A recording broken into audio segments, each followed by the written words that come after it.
can turn on the stress response just by thought alone. We can think about our problems and turn on those chemicals.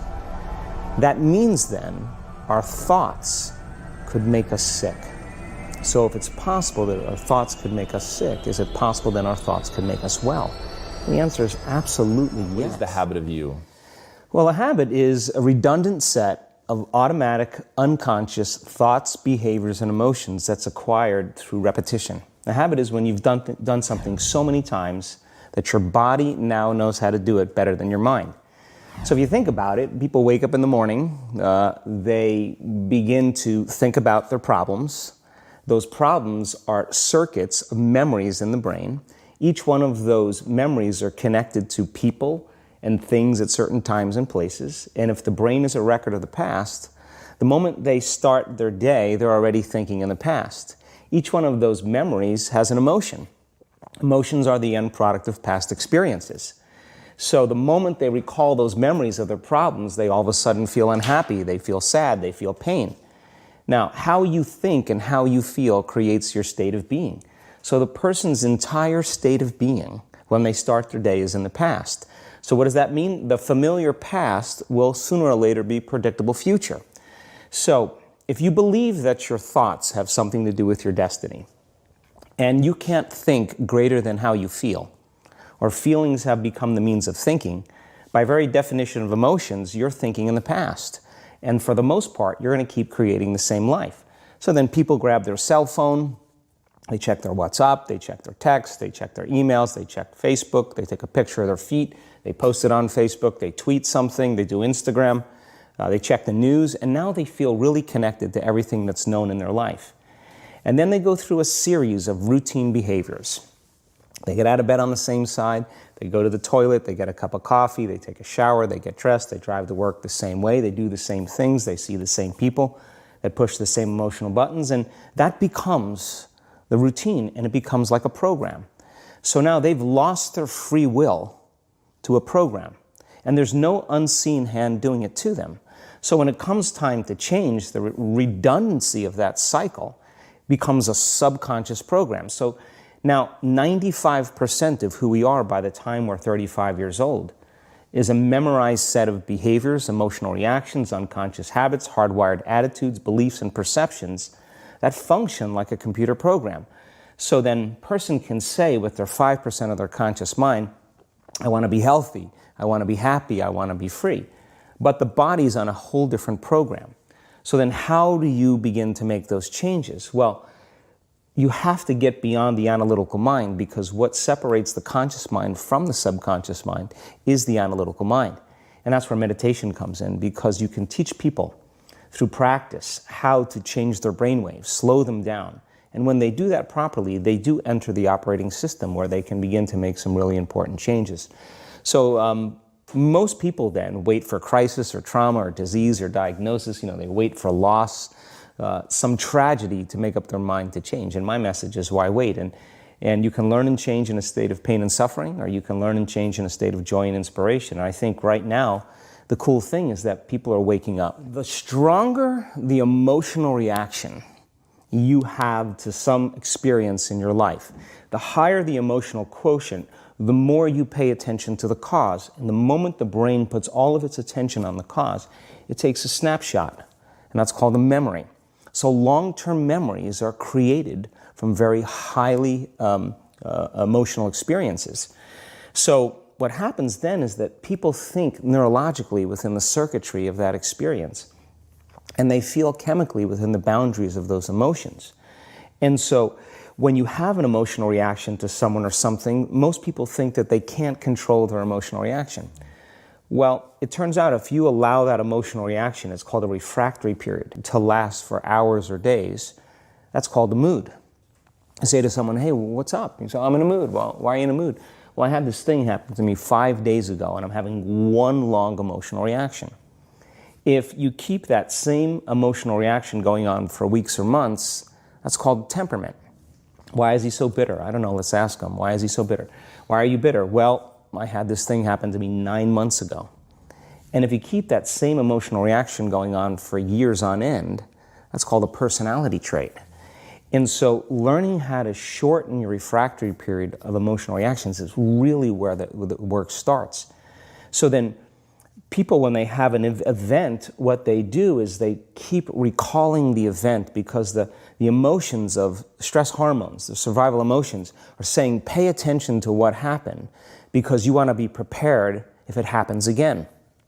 Turns out most people spend 70% of their life living in survival and living in stress. So they're always anticipating the worst case scenario based on a past experience. And they're literally, out of the infinite potentials in the quantum field, they're selecting the worst possible outcome and they're beginning to emotionally embrace it with fear. And they're conditioning their body into a state of fear.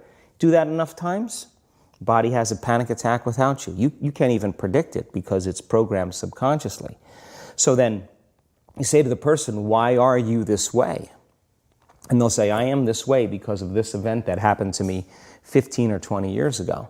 And what that means from a biological standpoint is that they haven't been able to change since that event. So then the emotions from the experience tend to give the body and the brain a rush of energy. So people become addicted to the rush of those emotions, and they use the problems and conditions in their life to reaffirm their limitation, so at least they can feel something. So now when it comes time to change, you say to the person, why are you this way? Well, every time they recall the event, they're producing the same chemistry in their brain and body as if the event is occurring, firing and wiring the same circuits and sending the same emotional signature to the body. Well, what's the relevance behind that? Well, your body is the unconscious mind. It doesn't know the difference between the experience that's creating the emotion and the emotion that you're creating by thought alone. So the body's believing it's living in the same past experience 24 hours a day, 7 days a week, 365 days a year. And so then when those emotions influence certain thoughts, and they do, and then those thoughts create the same emotions, and those same emotions influence the same thoughts, now the entire person's state of being is in the past. So then the hardest part about change is not making the same choices you did the day before, period.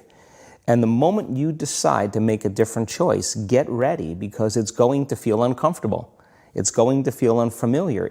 There's going to be some uncertainty. Why does it feel so uncomfortable? Is it because of the neurons that fire together, wire together, so there's like an easiness to that loop, just because literally, and you've talked very eloquently about this, the way that the neurons connect in the brain, how rapidly, I've seen you show footage of how rapidly those connections happen, which is pretty incredible. Is that what makes it so discomforting for people? I think that the bigger thing is that we keep firing and wiring those circuits. They become more hardwired. So you have a thought and then the program runs. But it's the emotion that follows the thought. If you have a fearful thought, you're going to feel anxiety. The moment you feel anxiety, your brain's checking in with your body and saying, yeah, you're pretty anxious. So then you start thinking more corresponding thoughts equal to how you feel. Well, the redundancy of that cycle conditions the body to become the mind. So now, when it comes time to change, a person steps into that river of change and they make a different choice, and all of a sudden, they don't feel the same way. So the body says, well, you've been doing this for 35 years. You're going to just stop suffering and stop feeling guilty and stop feeling shameful, and you're not going to complain or blame or make excuses or feel sorry for yourself. Well, the body's in the unknown. So the body says, I want to return back to familiar territory. So the body starts influencing the mind, and it says, start tomorrow. You're too much like your mother. You'll never change. This isn't going to work for you. This doesn't feel right. And so if you respond to that thought as if it's true, that same thought will lead to the same choice, which will lead to the same behavior, which will create the same experience, which will produce the same emotion. Your body is your unconscious mind. In a sense, if you're sitting down and you start thinking about some future worst-case scenario that you're conjuring up in your mind, and you begin to feel the emotion of that event, your body doesn't know the difference between the event that's taking place in your world, outer world, and what you're creating by emotion or thought alone. So most people then, they're constantly reaffirming their emotional states. So when it comes time to give up that emotion, they can say, I really want to do it, But really, the body is stronger than the mind because it's been conditioned that way. So the servant now has become the master. And the person, all of a sudden, once they step into that unknown, they'd rather feel guilt and suffering because at least they can predict it. Being in the unknown is a scary place for most people because the unknown is uncertain. People say to me, well, I can't predict my future. I'm in the unknown, and I always say the best way to predict your future is to create it. Not from the known, but from the unknown. What thoughts do you want to fire and wire in your brain? What behaviors do you want to demonstrate in one day? The act of rehearsing them mentally, closing your eyes, and rehearsing the action. Rehearsing the reaction of what you want, or the action? The action of what you want. By closing your eyes and mentally rehearsing some action. If you're truly present, the brain does not know the difference between what you're imaging and what you're experiencing in 3D world. So then you begin to install the neurological hardware in your brain to look like the event has already occurred. Now, your brain is no longer a record of the past. Now it's a map to the future. And if you keep doing it, priming it that way, the hardware becomes a software program. And who knows, you just may start acting like a happy person. And then I think the hardest part is to teach our body emotionally what the future will feel like ahead of the actual experience. So what does that mean? You can't wait for your success to feel empowered. You can't wait for your wealth to feel abundant. You can't wait for your new relationship to feel love or your healing to feel whole. I mean, that's the old model of reality of cause and effect, waiting for something outside of us to change how we feel inside of us. And when we feel better inside of us, we pay attention to whoever or whatever caused it. But what that means then is that from the Newtonian world is that most people spend their whole life living in lack, waiting for something to change out there. What do you mean the Newtonian world?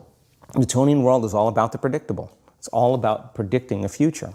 But the quantum model of reality is about causing an effect. The moment you start feeling abundant and worthy, you are generating wealth.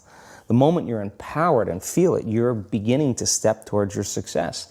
The moment you start feeling whole, your healing begins. And when you love yourself and you love all of life, you'll create an equal. And now you're causing an effect.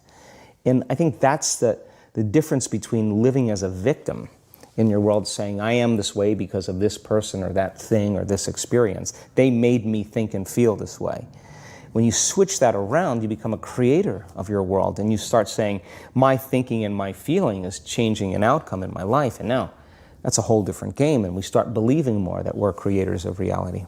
So how do we go from, okay, I have this negative emotion, it's controlling my life, it's got me in this cycle of, I think about this emotion, which triggers a chemical reaction, which trains my body to feel that way, which makes it easier, more likely I will do it again, and so now I'm in this vicious cycle. And it's unconscious. Right, and you said, does your thinking create your environment, or does your environment create your thinking, which I thought was really, really interesting. So how do we then go from that, like mechanistically, to begin this visualization process of something that's empowering? It's me in a different state. It's my future self. Is it meditation? What does that look like?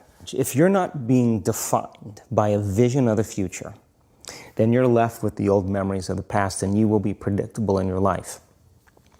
And if you wake up in the morning and you're not being defined by a vision in the future, as you see the same people and you go to the same places and you do the exact same thing at the exact same time, it's no longer that your personality is creating your personal reality. Now your personal reality is affecting or creating your personality.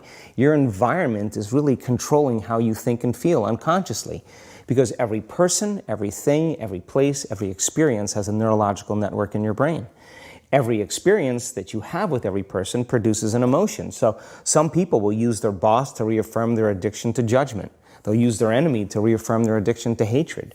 They'll use their friends to reaffirm their addiction to suffering. So now they need the outer world to feel something.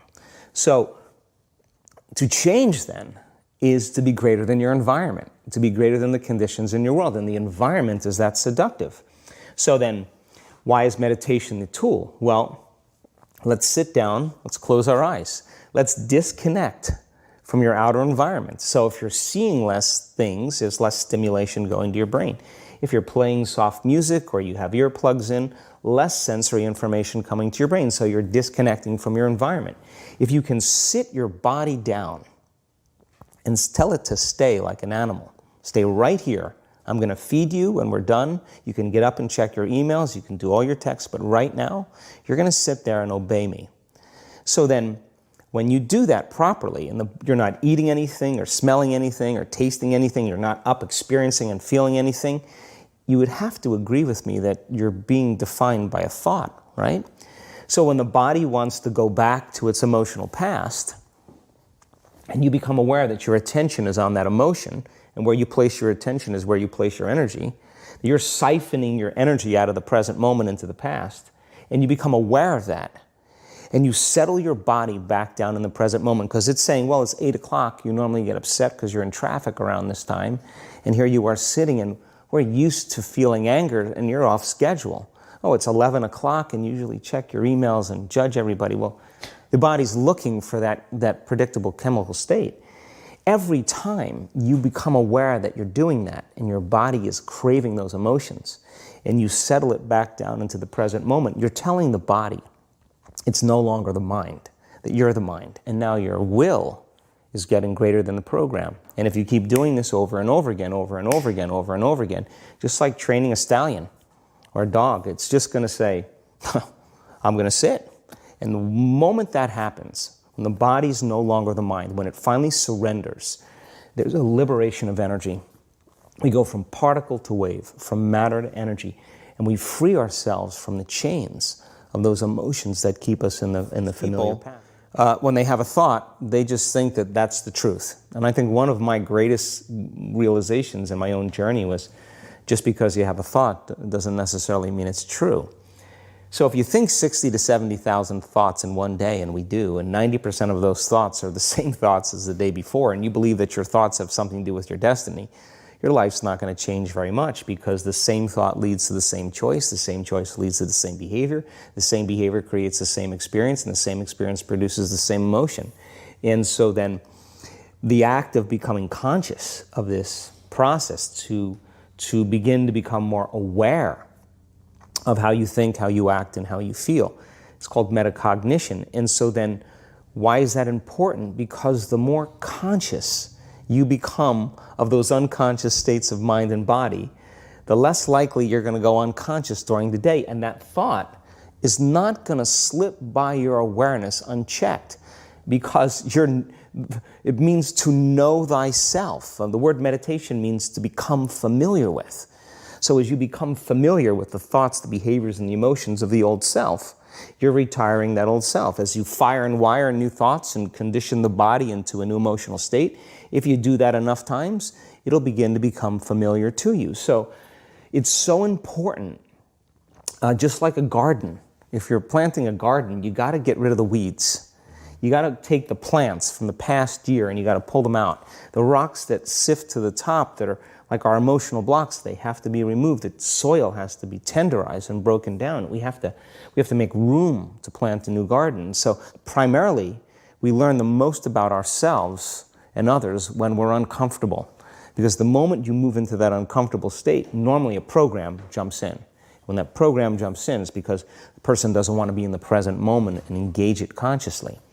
So when you teach people how to do that with a meditative process, it turns out that when they're in their life, they're less likely to emotionally react. They're less likely to be so rigid and believe the thoughts they were thinking. They're more aware of when they go unconscious back into a habit, and that is what starts the process of change. And so we have to unlearn before we relearn. We have to break the habit of the old self before we reinvent a new self. We have to prune synaptic connections and sprout new connections. We have to unfire and unwire and refire and rewire. We have to unmemorize emotions that are stored in the body, and then recondition the body to a new mind and to a new emotion, like deprogram and reprogram. That's the act, and it's a two-step process.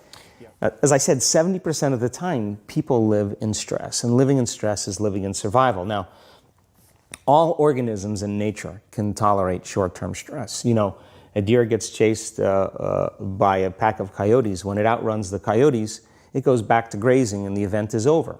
And the definition of stress is when your brain and body are knocked out of balance, out of homeostasis. The stress response is what the body innately does to return itself back to order. So you're driving down the road, someone cuts you off, you jam on the brakes, you may give them the finger, and then you settle back down and the event is over and boom, Now everything's back to normal. But what if it's not a predator that's waiting for you outside the cave, but what if it's your coworker sitting right next to you? And all day long, you're turning on those chemicals because they're pushing all your emotional buttons. When you turn on the stress response and you can't turn it off, now you're headed for disease because no organism in nature can live in emergency mode for that extended period of time. It's a scientific fact that the hormones of stress downregulate genes and create disease, long-term effects. Human beings, because of the size of the neocortex, we can turn on the stress response just by thought alone. We can think about our problems and turn on those chemicals. That means then our thoughts could make us sick. So if it's possible that our thoughts could make us sick, is it possible then our thoughts could make us well? And the answer is absolutely yes. So then, what are the emotions that are connected to survival? Let's name them. Anger, aggression, hostility, hatred, competition, fear, anxiety, worry, pain, suffering, guilt, shame, unworthiness, envy, jealousy. Those are all created by the hormones of stress. And psychology calls them normal human states of consciousness. I call those altered states of consciousness. So then we tend to remember those traumatic events more because in survival, you better be ready if it happens again. And when the survival gene is switched on, you could have 10 really great things that happen to you in your day. And you just have one bad thing that happens and you cannot take your attention off that unhappy thing because the survival gene is switched on.